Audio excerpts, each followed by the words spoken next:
नमस्कार दोस्तों, मेरा नाम है अभिषेक। तो चलिए वीडियो शुरू करते हैं। दोस्तों, मेरे बहुत से इन्वेस्टर्स से, बहुत से सब्सक्राइबर्स से फोन पे बात होती है जिन्होंने मेरा मेंबरशिप ज्वाइन कर रखा है। और जब मैं उनसे बात करता हूं या तो कमेंट्स में आए गए पोर्टफोलियो का अगर मैं रिव्यू करता हूं तो मुझे एक प्रॉब्लम सबसे ज्यादा नजर आती है क्या कि हम जैसे इन्वेस्टर्स को ये बात नहीं पता है क्या कि आखिर म्यूचुअल फंड्स में हमें कितने फंड्स लेने चाहिए। क्योंकि दोस्तों, मैं जो भी बात करता हूँ, जिस भी इन्वेस्टर से बात करता हूँ, तो सारे इन्वेस्टर्स के पोर्टफोलियो में ऑलरेडी 8-10 म्यूचुअल फंड्स होते हैं। लेकिन उसके बाद में भी वो मेरे से सजेशन पूछते हैं क्या कि इसके बाद में अब कौन सा फंड ऐड किया जाए। तो दोस्तों, आपको सबसे पहले ये बात दिमाग से निकाल देनी है क्या कि आपके म्यूचुअल फंड पोर्टफोलियो में जितने म्यूचुअल फंड्स आप ले सके वो अच्छा है। क्योंकि इसका पीछे में बेसिक रीजन ये है कि आप जो भी इक्विटी म्यूचुअल फंड्स लेते हैं वो आगे जाकर के स्टॉक मार्केट के स्टॉक्स में इन्वेस्ट करती है। इसलिए मान लेते हैं अगर आपने 5-6 म्यूचुअल फंड्स ले लिया है तो आप ऑन एन एवरेज 200 से 250 स्टॉक्स में ऑलरेडी इन्वेस्ट कर रहे हैं। और ज्यादा म्यूचुअल फंड खरीदने से आपका और कुछ नहीं होने वाला है। बस वो जो स्टॉक्स अच्छे स्टॉक्स है बस उसी में आपका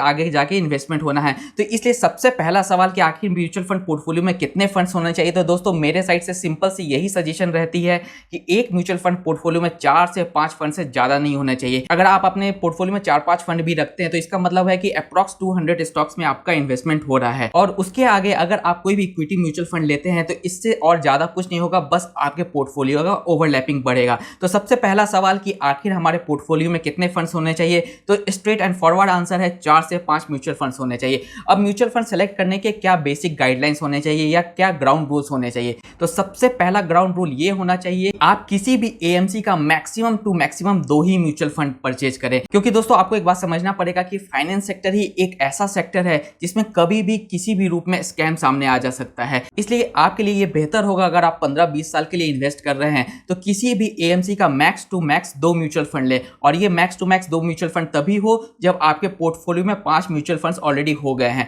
और दूसरी सबसे बड़ी बात ये हो जाती है कि हर म्यूचुअल फंड हाउस का एक खुद का मेथोडोलॉजी होता है। किसी का ग्रोथ ओरिएंटेड होते हैं, कोई वैल्यू ओरिएंटेड होते हैं और कोई लूट ओरिएंटेड होते हैं। जी हाँ दोस्तों, हमारे देश में 2 ऐसे सबसे बड़े प्राइवेट बैंक्स हैं जो अपना एएमसी चला रहे हैं। और बेसिकली ये जो एएमसीज है इनका बस एक ही मेथोडोलॉजी है इन्वेस्टमेंट का कि अपने इन्वेस्टर्स को ये कैसे लूट सके। वैसे मैं इनका नाम नहीं बताऊंगा क्योंकि पिछली बार मैंने जब इनका नाम लेके इनकी बुराई की थी तो मेरे चैनल को बहुत भारी नुकसान उठाना पड़ा था और मेरा चैनल अप्रॉक्स 4 से 5 महीने के लिए बंद हो गया था। इसलिए दोस्तों, अब मैं नाम नहीं लूंगा। लेकिन हाँ, अगर आपको इस तरीके के अनबायस्ड रिव्यूज चाहिए तो हमारे चैनल को सब्सक्राइब करें, हमारे वीडियोस को लाइक करें और हमें सपोर्ट करें कि हम आपके साथ में अनबायस्ड रिव्यू शेयर करते रहें। तो ये पहला पॉइंट था कि आपको किसी भी एएमसी का 2 म्यूचुअल फंड से ज्यादा नहीं लेना है। अब दूसरा पॉइंट ये है क्या कि मान लेते हैं कि आपने किसी एएमसी का 2 म्यूचुअल फंड ले भी लिया है तो कोई टेंशन की बात नहीं है। लेकिन आप उसमें एक क्रॉस चेक करें कि दोनों म्यूचुअल फंड का फंड मैनेजर तो सेम नहीं है। अगर फंड मैनेजर सेम होता है तो प्लीज आपको अपने पोर्टफोलियो को रिवाइज करने की जरूरत है।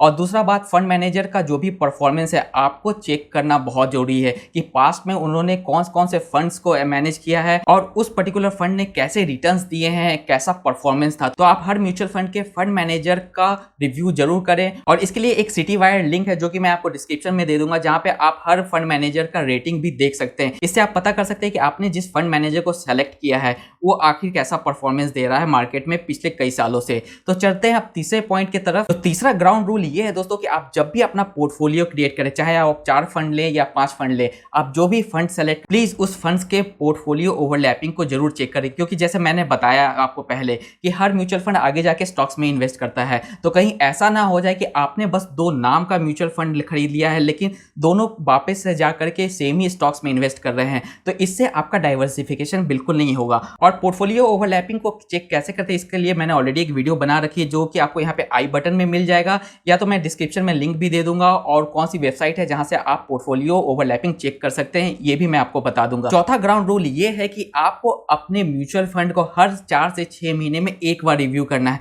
अगर आप डेली सुबह में उठ करके किसी भी फंड का एनएवी चेक करते हैं तो ये भी बहुत गलत है। हर म्यूचुअल फंड को कुछ समय देना चाहिए अपने परफॉर्मेंस को शो करने का। अगर कोई म्यूचुअल फंड खराब भी परफॉर्म कर रहा है तो मेरी सलाह ये रहेगी कि उसके परफॉर्मेंस को 1 साल 1.5 साल तक देखें। अगर वाकई में वो अपने परफॉर्मेंस को अच्छा नहीं कर पा रहा है तब जाकर के आप उसे स्विच करने का फैसला लें। तो दोस्तों, ये थे 4 गोल्डन रूल्स जो कि हमें अपने पोर्टफोलियो बनाने के समय में जरूर फॉलो करने चाहिए। सबसे बड़ा सवाल आता है कि आखिर हम लोग अपने फंड्स को कैसे सेलेक्ट करें। तो आप अगर एक नए इन्वेस्टर हैं और अपना म्यूचुअल फंड्स में इन्वेस्टमेंट की शुरुआत कर रहे हैं तो मेरे सिंपल सी राय ये है कि आप किसी भी लार्ज कैप फंड से ही अपना इन्वेस्टमेंट शुरू करें, क्योंकि ये कम रिस्की होता है और अगर आप 1-2 साल के बाद में नए फंड्स को भी ऐड कर रहे हैं तो आपके पास में जो भी अप्स डाउन्स आएंगे वो इतने नहीं आएंगे, इतना ज़्यादा रिस्की नहीं होगा कि 1-2 साल के बाद में आपको म्यूचुअल फंड्स के ऊपर से भरोसा हट जाएगा। इसलिए अगर आप अपने इन्वेस्टमेंट के जर्नी की शुरुआत कर रहे हैं तो प्लीज लार्ज कैप फंड से करें। अगर आपने अपना पहला फंड लार्ज कैप सेलेक्ट कर लिया तो सेकंड में आपको फ्लेक्सी कैप या तो मल्टी कैप में इन्वेस्टमेंट करना चाहिए। लेकिन दोस्तों जब आप फ्लेक्सी कैप में इन्वेस्टमेंट करें तो आपको सतर्क होने की जरूरत है, क्योंकि फ्लेक्सी कैप के नाम पे बहुत से फंड मैनेजर आपको लार्ज कैप बेचते हैं। वो इसलिए क्योंकि फ्लेक्सी कैप में हर मैनेजर को खुली छूट होती है कि वो अपने हिसाब से कैटेगरी में इन्वेस्टमेंट करे, लार्ज कैटेगरी, मिड कैटेगरी या स्मॉल कैटेगरी। और इसका एक प्योर एग्जांपल है एक्सिस फ्लेक्सी कैप, जो कि एक बेसिकली लार्ज कैप है, क्योंकि इसका लार्ज कैप में इन्वेस्टमेंट 70% का है। पहले तो ये 80% का था, अब इन्होंने थोड़ा सा रिड्यूस किया है। और पहले कोटक फ्लेक्सी कैप का भी इन्वेस्टमेंट लार्ज कैप में 80% का था, जिसको इन्होंने अब रिड्यूस करके 60% कर दिया है। तो बेसिकली ये जो फ्लेक्सी कैप होते हैं ये बहुत ही मनमाना अपना काम करते हैं, इसलिए कोई भी फ्लेक्सी कैप ले तो उनका पोर्टफोलियो जरूर चेक करें। और अगर आप इन सारे झंझट से बचना चाहते हैं कि कौन जाए बार बार उनके पोर्टफोलियो चेक करके कि वो लार्ज कैप में कितना कर रहे हैं, मिड कैप में कितना कर रहे हैं, तो आपके लिए बेस्ट होगा मल्टी कैप। क्योंकि सेबी ने लास्ट ईयर जो multi cap related new rules लाए थे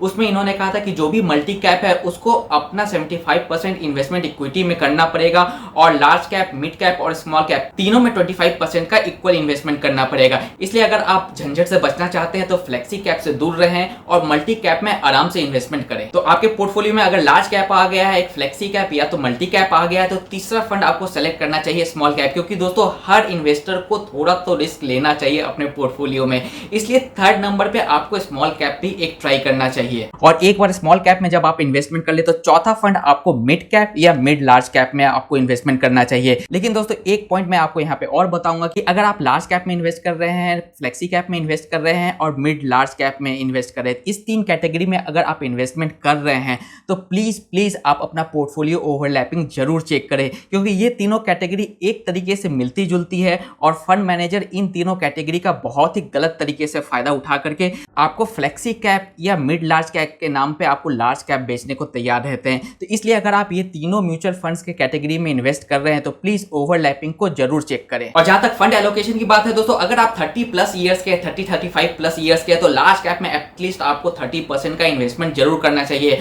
और स्मॉल कैप में 20% से ज्यादा का इन्वेस्टमेंट ना करें। और अगर आप इंटरनेशनल फंड ले रहे हैं और आप कोई भी एज ग्रुप के हैं तो प्लीज 15% से ज्यादा का इन्वेस्टमेंट इंटरनेशनल फंड में ना करें, या तो कोई सेक्टोरल फंड ले रहे हैं जैसे कि कोई टेक्नोलॉजी फंड ले रहे हैं, फार्मा फंड ले रहे हैं, तो अपने टोटल इन्वेस्टमेंट का 15% से ज्यादा का इन्वेस्टमेंट ना करें। और अगर आप 30 इयर्स के नीचे के हैं यानी कि अर्ली 20s में हैं आप, तो आप अपना स्मॉल कैप में इन्वेस्टमेंट 30% तक का कर सकते हैं। लेकिन इस केस में भी दोस्तों इंटरनेशनल फंड, सेक्टोरल फंड्स में 15% से ज्यादा का एक्सपोजर ना दें। वैसे मैंने एक पोर्टफोलियो मैनेजमेंट को लेकर कंप्लीट वीडियो बना रखी है जिसको आप यहाँ पे आई लिंक में जाकर के देख सकते हैं और उसका लिंक मैं डिस्क्रिप्शन में भी दे दूंगा। तो आशा करता हूं दोस्तों आज का एजुकेशनल वीडियो आपको काफी पसंद आया होगा। इसी तरीके के एजुकेशनल और इंफॉर्मेशनल वीडियो के लिए हमारी टीम के साथ में जुड़े रहें। तब तक के लिए दोस्तों खुश रहें, स्वस्थ रहें एंड कीप इन्वेस्टिंग।